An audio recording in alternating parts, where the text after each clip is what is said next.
Primera de Crónicas, capítulo 28, verso 9, David le dice a Salomón, su hijo: y tú, Salomón, hijo mío, reconoce al Dios de tu padre y sírvele con corazón perfecto y con ánimo voluntario, porque Jehová escudriña los corazones de todos y entiende todo intento de los pensamientos. Si tú le buscares, lo hallarás, mas si lo dejares, él te desechará para siempre.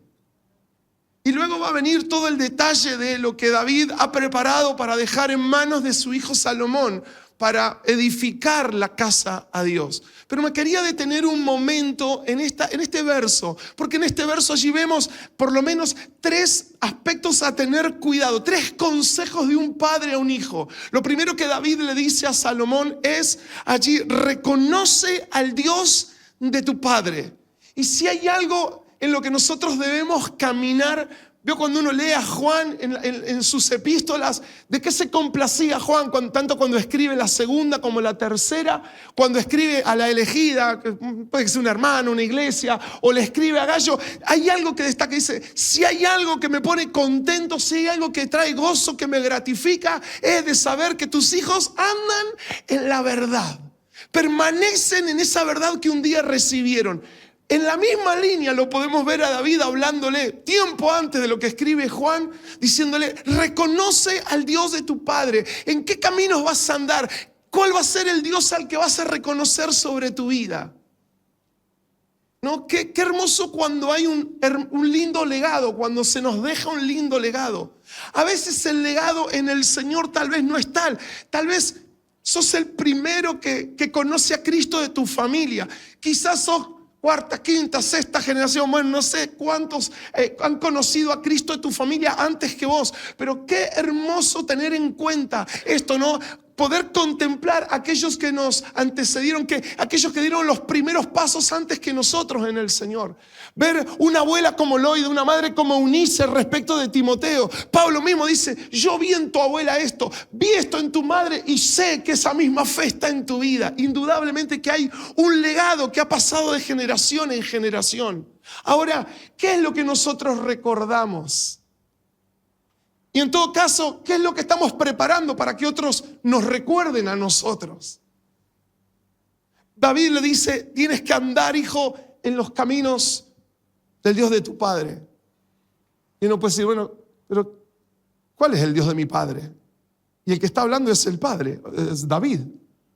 En otras palabras le está diciendo: mira mi ejemplo, hijo. Fíjate cuál fue mi confianza para con el Señor. ¿Cuál fue mi caminar? Y uno, como David, hay que pararse, ¿no?, frente a su hijo. Y uno dice: bueno, pero David, un hombre conforme al corazón de Dios. Sí, estamos totalmente de acuerdo. Pero también podemos ver, ¿no?, los pecados de David. Podemos ver sus caídas, pero también podemos ver la humildad de aquel que cuando cae reconoce delante de Dios y pide misericordia con toda humildad para ser restaurado. Y David no va a esconder su testimonio delante de su hijo, porque deja algo presente. Mi confianza en Dios siempre ha estado. Y dice: en ese Dios es en el que tenés que creer. En los caminos de ese Dios es en los caminos en los que tenés que andar. El refrán popular dice: caminante no hay camino, se hace camino al andar. Pero mire, hermano, nada más distante y nada más lejano e inverosímil que esa expresión. Porque sí hay un camino, el que tenemos que aprender a caminar, y ese camino se llama Jesucristo.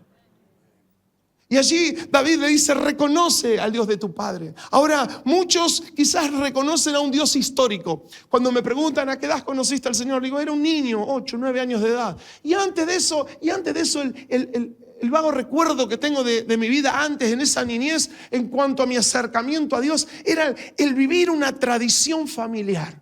Porque era la tradición heredada o que mis padres me transmitieron y que mis padres habían recibido de sus padres y mis abuelos de sus padres, y así de generación en generación. Una simple tradición, una costumbre de ir un domingo en particular a la misa y de poner, bueno, cara de contento, cara de feliz.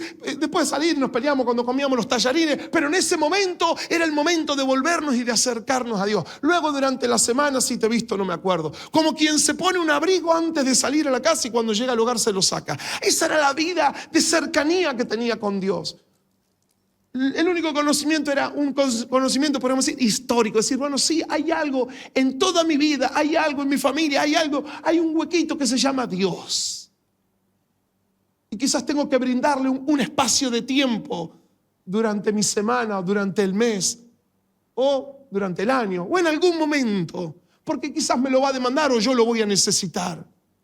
Pero no era más que eso. Andar en los caminos de Dios no tiene que ver con una práctica histórica, no tiene que ver siquiera con proponerse en el corazón de vivir una vida religiosa. Tampoco tiene que ver con acudir a Dios como quien busca la rueda de auxilio cuando tenés un pinchazo. Viste que hay gente que tiene un tipo de relación con Dios que es parecida a esa, no es el Dios del auxilio. Y alguien malintencionado o porque no leyó bien dijo, pero ¿acaso Dios no es nuestro pronto auxilio? Como la rueda, me dijo uno. No, estás entendiendo mal la escritura.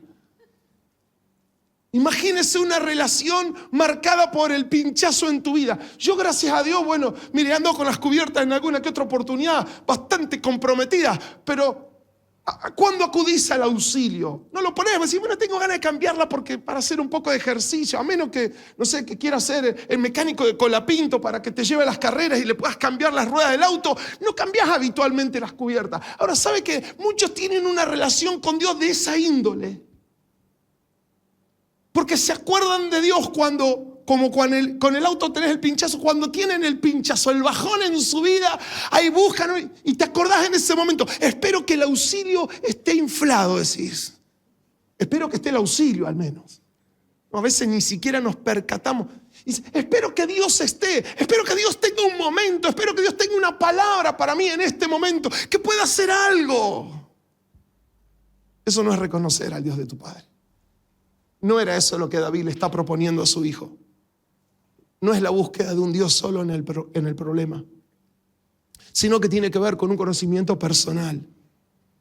Tiene que ver con poder considerar, mirar a aquellos que caminaron antes que nosotros, que son o han sido un modelo para nuestras vidas. Mira, cuando lees la carta a los Hebreos, allí en el capítulo 7, el autor, 13, verso 7, el autor de la carta dice, obedeced a vuestros pastores y mirad, aquellos que les enseñaron, y miren, ¿a quién? Mirá a tus pastores, mirá a aquellos que te enseñan, mirá a aquellos que te lideran, ¿cuál ha sido el resultado de su fe? Es decir, si lo que te enseñaron, si la fe que alentaron en tu vida, ellos han perseverado, porque si hay algo que habla más fuerte que nuestras palabras, son nuestras acciones. Dice, consideralos. Fíjate cuál fue el resultado de la fe, no en tu vida, en ellos. Aquellos que te predicaron, aquellos que te enseñaron. Eso es caminar en el camino del Dios de tu Padre. Es decir, no perder de vista a aquellos que han sido un aliento, que han traído palabra, que ha sido un bálsamo para tu corazón. Pablo se pone como ejemplo cuando habla con Timoteo. David se pone como ejemplo cuando habla con Salomón. Y así podríamos encontrar tantos ejemplos. Camina en los caminos del Dios de tu Padre. Reconoce al Dios de tu Padre. Lo segundo que David le va a decir a Salomón es, sírvele con un corazón perfecto. Y si bien estamos en ese 20 del mismo capítulo 28, cierro leyendo, dice allí, dijo además David a Salomón su hijo, anímate y esfuérzate y manos a la obra. No temas ni desmayes, porque Jehová, mi Dios, estará contigo. Él no te dejará ni te desamparará hasta que acabes toda la obra para el servicio de la casa de Jehová, el Señor. Amén. No temas, no desmayes. Manos a la obra. Qué hermoso consejo de un padre a un hijo. Mire, yo no sé en qué usted está involucrado en cuanto al servicio al Señor. Quizás hace poco que viene a esta casa, quizás hace años que estás aquí, pero tenés que saber que de parte del Señor hay algo que Él ha preparado. La Biblia nos deja ver que en Cristo Jesús, Dios, antes de todas las cosas, Él preparó, antes que usted y yo lleguemos, en Cristo ya Dios preparó de antemano, dice la Escritura, obras para que andemos en ellas. Y ahí está la tarea que usted y yo tenemos tenemos, descubrir cuáles son esas obras, esas acciones en las cuales Dios nos quiere comprometidos. Y ahí recibir ese consejo del Padre, de David para como un hijo, del Padre para con nosotros. Reconoce el Dios de tu Padre. Sírvele con un corazón perfecto y con ánimo voluntario. Ánimo, esfuérzate. Manos a la obra, iglesia. Manos a la obra. ¿Quieres cerrar sus ojos? ¿Me acompañas? Tenemos una palabra de oración. Padre, gracias. Te damos...